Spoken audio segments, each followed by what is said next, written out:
Assalamu алейкум досторум. Кандай турасыздар? Америкадан чоң салам. Мекенибизде тынчтык болсун.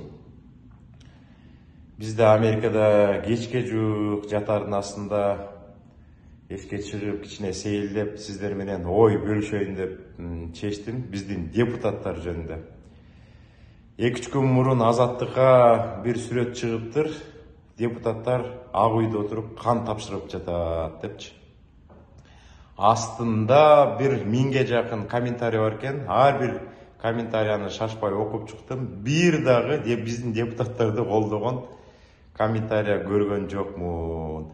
Бир чети абдан кызык нерсе болуп жатат. Ошол депутаттарды ким шайлады эле? Ошо астында жаман комментария жазган биздин мекендештер өзүңүздөр шайлагансыздар. Азыр өзүңүздөр астына ошондой комментарияларды жазып жатасыздар.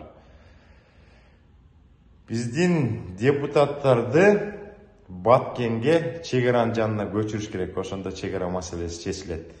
Анткени ошол Баткен областында жашаган мекендештерибиз канчадан бери азап чегип келатат.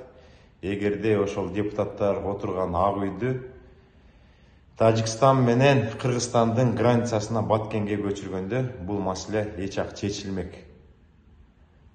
Биздин депутаттарга өзүбүздүн президент ишенбейт. Ошон үчүн депутаттардын үстүнөн курултай деген нерсени алып келди, достор. Анан депутаттарга таң калам, буга чейин дагы биздин депутаттар жөнүндө айткам. Зарплаталары 35 000 сомдо угабыз ар дайым. Анан бирок бардыгы миллионер. Берем 100% болбосо дагы 99% миллионер. Миллионер болгондо дагы 1 миллион эмес. Кээ бирде списоктарын көрүп калабыз. 300 бирдеме, 200 бирдеме, 400 бирдеме миллионер болуп жүрүшөт ошондой суммада. Бири-бирине атаандашып. Эгер ошол депутаттардын баарын силкисек, Кытайдын карызынан эч ак кутулуп коймокпуз. Анан өткөндө депутаттардын саны 120 болчу. Азыр 90-га түштү. Анан кээ бир мамлекеттерде депутаттардын саны 400дөн ашык дагы мамлекеттер бар да. Алар ойлошот, канчалык депутаттардын саны көп болсо, аларды башкаруу оор болот. Алар өзлөрүнүн оюн айтып, элдердин оюн жеткизип, өкмөткө, президентке жеткизип, анан жакшы закондор чыгарат деп. Биздин Кыргызстандын депутаттарынын саны 1000 болсо дагы эч бир нерсе ойлонбойт. Менин оюм ар бир областтан бирден депутат шайлап туруп эле 7 депутаттарды отургузуп койсо, эффект кичине көбүрөөк болмок да. Анткени өзүбүздөр көрүп атабыз, бири-биринен талашып, сөз талашып, бир маселени чечкенде эле бир күн өтүп кетет. Андан көрө 7 депутат бир күндө 10 эсе маселени чечмек.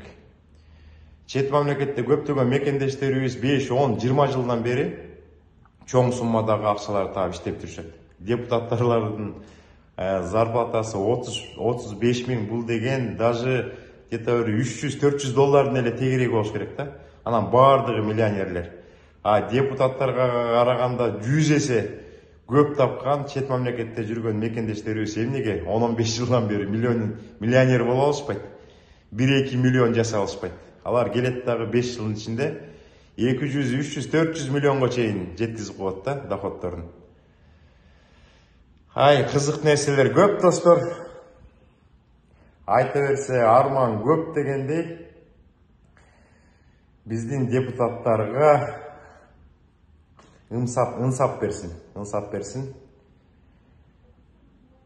Керектүү закондорду чечип, мамлекетти оңдогонго өздөрүнүн салымдарын кошсун, достор. Ошондой кыскача ой. Эгер биз Баткендеги чегараны чечип, Кытайдын карызынан кутулгубуз келсе, депутаттар отурган ак үйдү Баткендин чегарасына которсок, бат эле оңолот. Граница маселеси чечилет. Мекенибизге тынчтык бат эле келет, достор.